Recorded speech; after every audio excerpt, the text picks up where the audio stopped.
My colleagues Shaquille Brewster, Antonio Hilton, and Dasha Burns are on the ground in some of these counties with a lot more. Norb Dotzel's family has been working this Pennsylvania soil for decades. How long have you been in Luzerne County? My entire life. In that time, this blue-collar county has seen a political ground shift. What do you think took this county from being a solidly blue place to now double digits for Trump? They liked what they heard. A lot has changed here since Barack Obama sat on this very stool in 2008.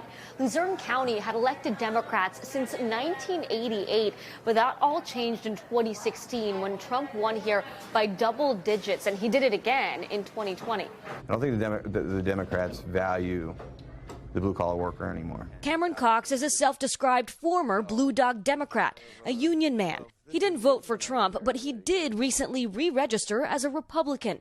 What made you look around in the Democratic Party and feel like it doesn't feel like home anymore?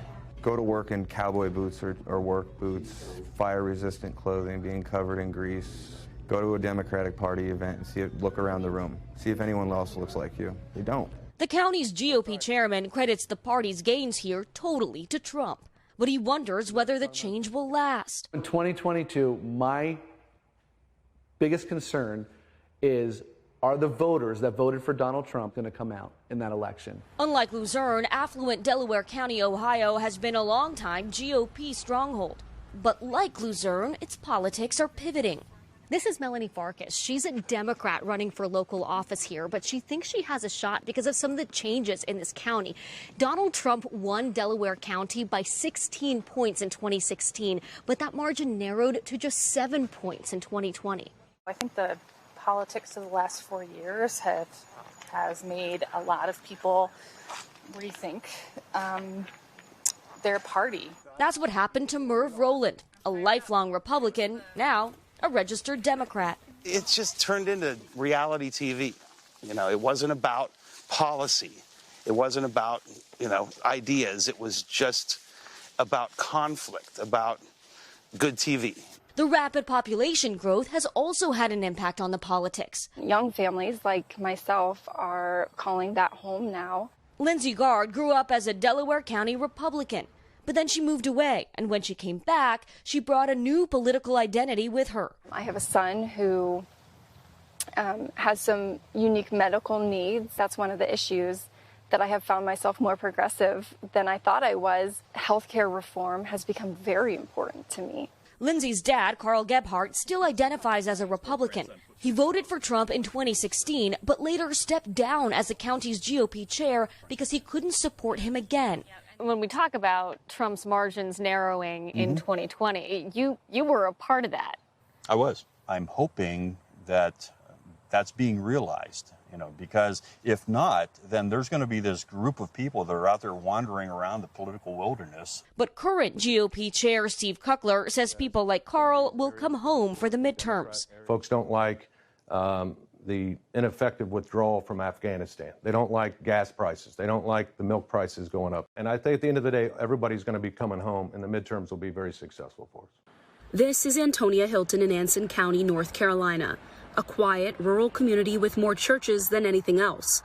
It's almost 50-50 black and white, and voters here are older and focused on essentials. At a Friday night high school football game, Howard McLean, the Anson County School Superintendent, greets his students and parents, many of whom are struggling. If you had to name the top 3 issues for people who are living here, I would say that small districts need to be heard. So education, jobs, and representation of the small districts. Since 2010, the county has lost 18% of its population. Almost 60% of the district's families live in poverty, and every year, dozens of students experience homelessness. Past history has shown my young people that their voices, it's hard for them to be heard in a small district. So that does not give them enthusiasm to go out and vote because they said my voice is not going to be heard anyway. I'm from Anson County. In 2016, Hillary Clinton won the county by 13 points. In 2020, Joe Biden only took it by 4. Community leaders say that older black voters have seen so much inequity in recent years that some are losing faith. In Anson, black voters aren't clashing over climate change or abortion. They want economic relief. There are families still without running water or internet. Our inn is, the actual building is 111 years old. Voters like Melanie County, the owner of a bed and breakfast called the Dream Inn, are holding out hope in the face of frustration. You would hear someone on the state level say, we've got money coming, but where is it going? Is it going to where it needs to go? We need broadband, okay? About 1,000 miles away in Dane County, Wisconsin, the state capital and home to University of Wisconsin-Madison, the electorate is anchored by young liberals, free to think big about climate change, gun control, and racial justice.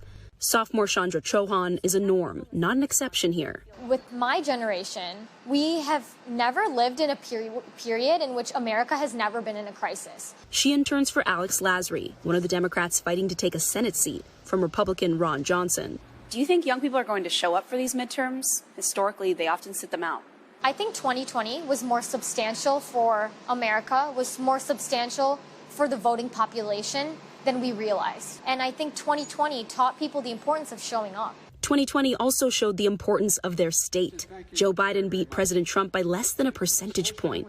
Democratic organizers like Brianna Korth say too much is at stake. In Wisconsin, we constantly have to be thinking about what is our next step, what is our next move. This election in 2022, especially with the governor, has broader implications for 2024.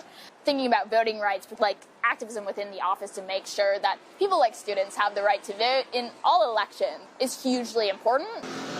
Over the course of the next year, Chandra plans to have peer-to-peer conversations with other young voters on campus to ensure they don't lose sight of their power.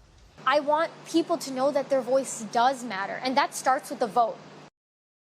I'm Shaquille Brewster in Duval County, Florida, where things have changed quickly. New homes going in everywhere. I see major changes going on. The sprawling county spanning the Jacksonville area was a longtime Republican stronghold, but President Biden flipped it, earning 51% of the vote and becoming the first Democratic presidential candidate to win here in 44 years. You saw that Joe Biden made great inroads into suburban voters here in Duval County. Now it's a priority for both parties. Duval County is purple. It is a battleground, and we are locked in a street fight to carry our ideas to the street, to the people, and reverse the tide of Democrat gains. In order for us to keep that momentum, we have to lay down and continue to do the work. President Biden benefited from some significant shifts here in Duval County. Whites are no longer a racial majority, and there are some suburban voters who were simply turned off by President Trump. The question now, do those shifts continue with the former president no longer on the ballot? It's nice to have a calm presidential person and not a drama queen every day. Connie Duke calls herself a conservative independent who voted for Biden. I would give President Biden a B, and it's not just his doing. It's the lack of cooperation that I'm seeing. Attending a high school homecoming football game, the Nortons say Biden has not been a uniter. How are you viewing the new president? Not so positively. Not favorably. To me, a lot of negatives, and a lot more divisiveness than I saw before. But Democrats were also boosted by increased turnout from a larger base here, assisted by Andrew Gillum's 2018 campaign and the social justice movement after George Floyd's murder. If Congress and the president and leadership is not able to solidify those issues, I worry it may have an impact in the midterm election. You're talking about voting rights and police reform. Exactly. Warning recent trends are fragile, if not matched with significant progress. You voted in 2020. Yes, and I will never vote again. Why not? Because there's no change. I don't feel like I was heard. Anything that can be done in the next year to change that for you? Change. Thanks for watching our YouTube channel. Follow today's top stories and breaking news by downloading the NBC News app.